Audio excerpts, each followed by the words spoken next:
Este programa tem o apoio de Seiko Astron. O tempo não espera por ninguém, mas o Seiko Astron acompanha-o onde quer que vá.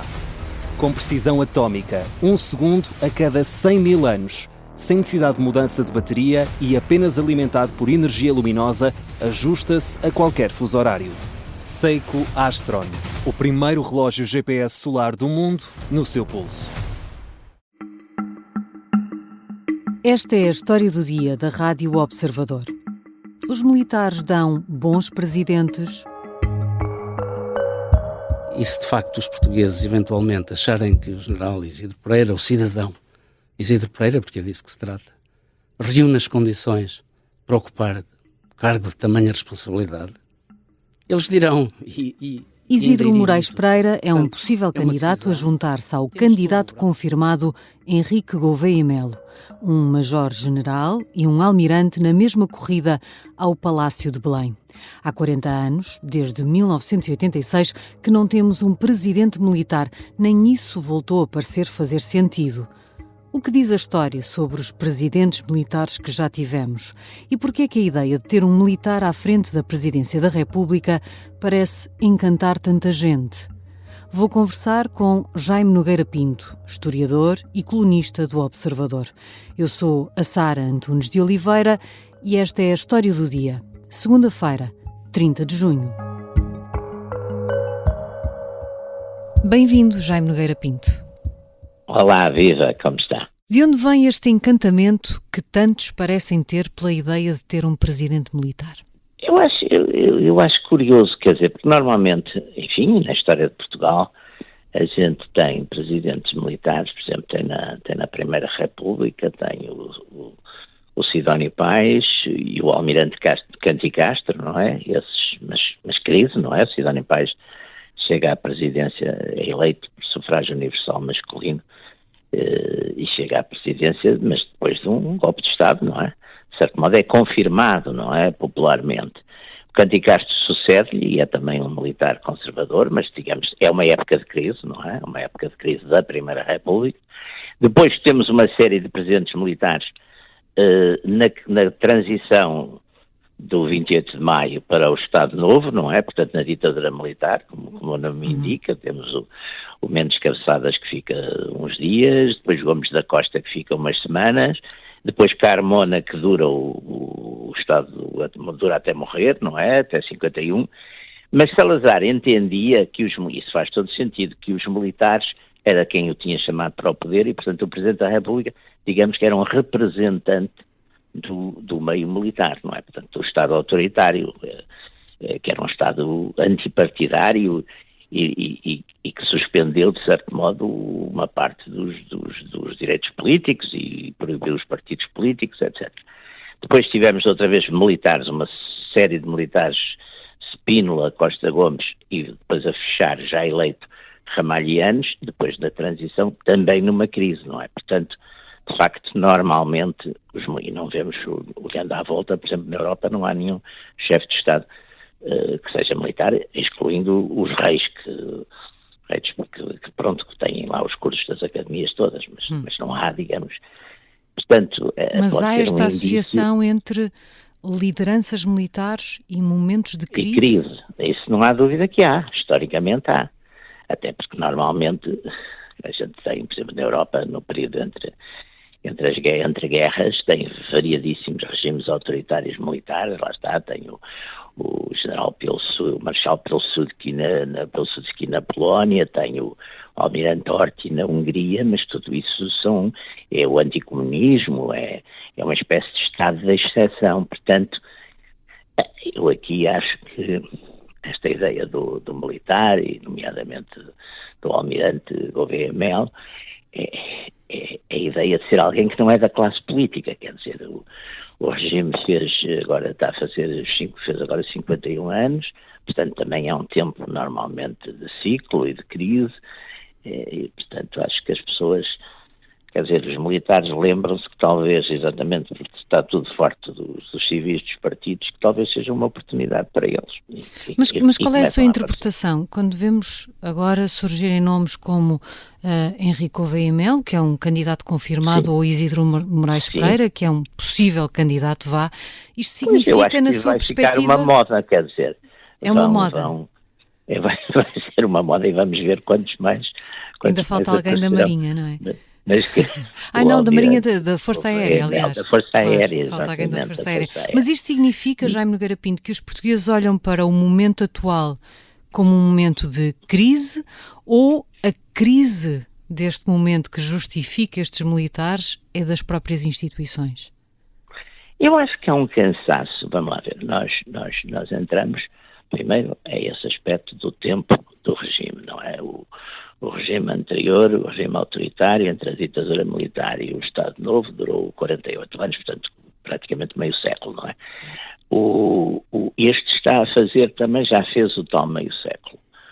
De facto, não tem sido extraordinário, quer dizer, não me parece que as pessoas estejam extraordinariamente contentes com as realizações e neste momento estão particularmente frustradas com, sei lá, o que está a acontecer na saúde, a imigração dos quadros jovens, tudo isso, quer dizer, são perante o discurso, digamos, otimista e magnífico que lhes foram fazendo sempre os dois partidos que governaram o país, ou seja, o Partido Socialista e o Partido Social Democrata, o PS e o PSD, e perante, digamos, o não acontecer dessas coisas magníficas e fantásticas, há aqui também a ideia que talvez se forem buscar alguém que não seja da política ou dos partidos políticos, é aquela ideia também um bocadinho do pôr na ordem, não é? Portanto, mas também não sei se, quer dizer, se será uma certeza, quer dizer, de facto é um sinal de crise, portanto é um sinal de que há sintomas de crise e faz todo sentido, de facto não podemos considerar que o país esteja bem governado, há sintomas de crise e, portanto, o ir buscar alguém que corporativamente, digamos, é de outra, não é da corporação dos políticos, dos partidos,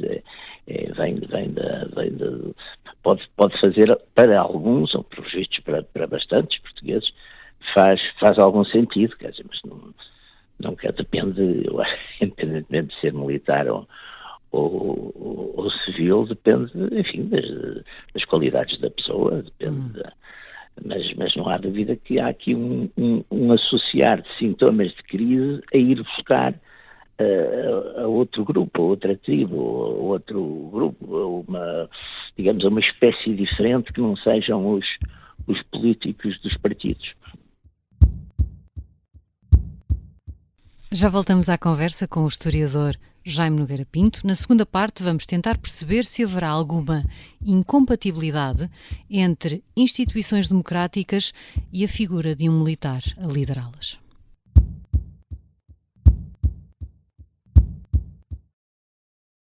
Estamos de regresso à conversa com Jaime Nogueira Pinto, historiador e colunista do Observador.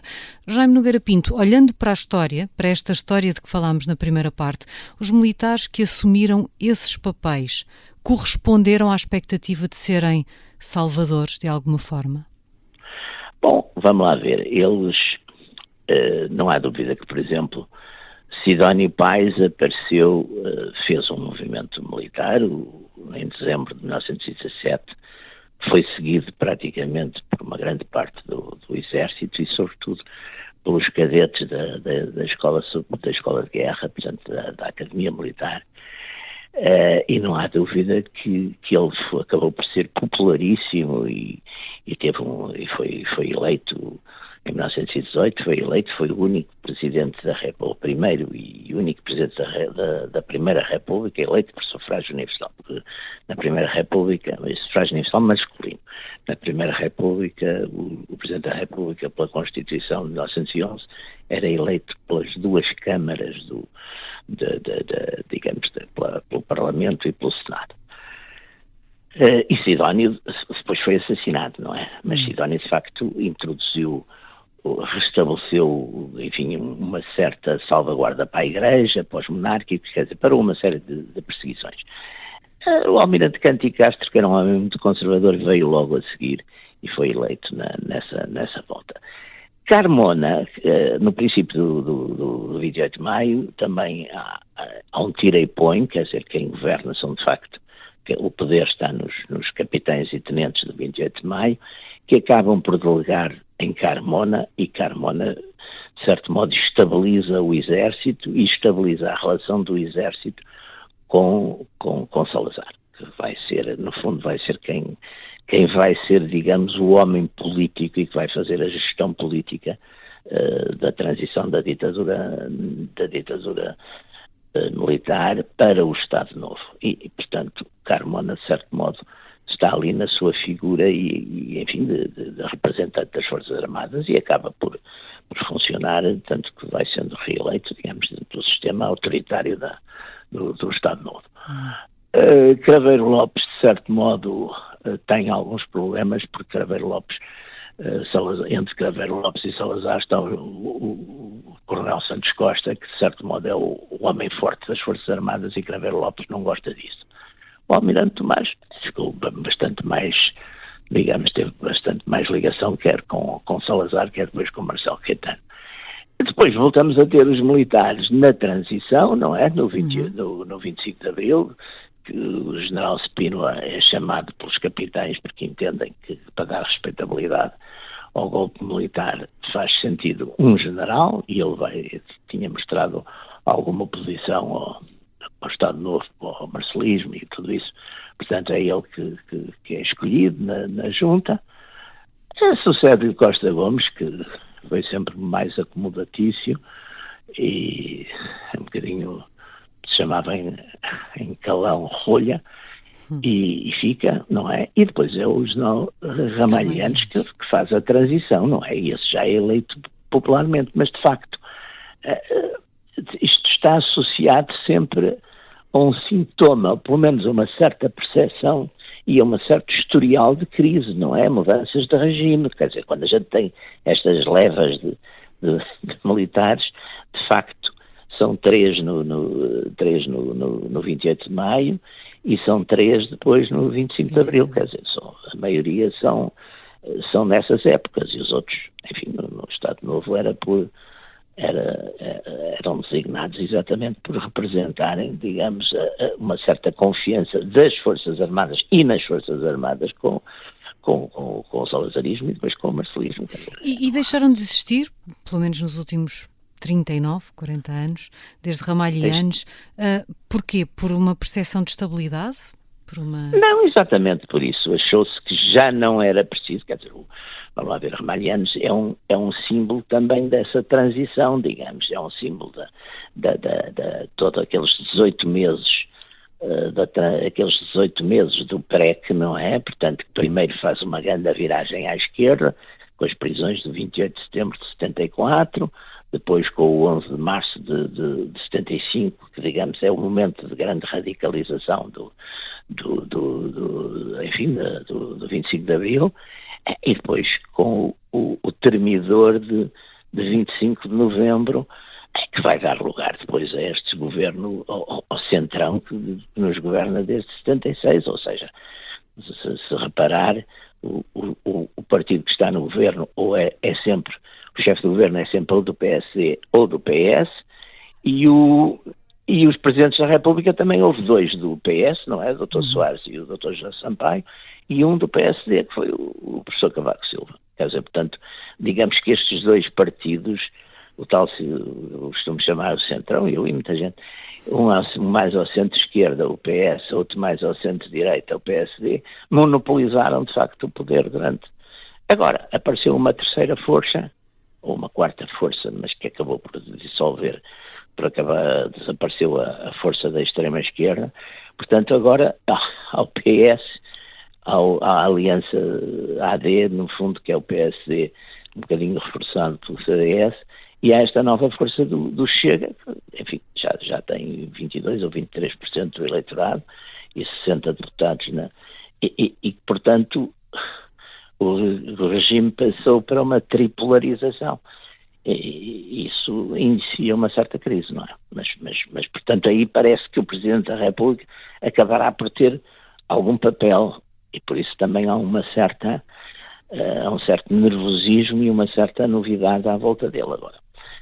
Eu acho que temos que fazer depois o escrutínio, independentemente de ser um militar ou um civil, temos que avaliar o que é que vale e o que é que faz sentido, não é? Os mais críticos dessa ideia falam de uma questão de incompatibilidade entre a concepção democrática das instituições e a figura de um militar a liderá-las. Pois, vamos lá ver. Eu não acho que haja, por exemplo, vamos lá ver, o general de Gaulle, normalmente os militares nesse sentido chegam ao poder. A gente tem casos, por exemplo, um militar nos Estados Unidos, o general Eisenhower era um militar, mas também foi para parar um político muito à direita na época, que era Taft. Portanto, foram buscar, digamos, um militar. Lá está. Havia uma certa crise e havia um certo receio de irem buscar um político do Partido Republicano que podia ser eleito e que era um homem considerado na época bastante à direita, não é? Portanto, foram buscar para tapar um bocado essa possibilidade.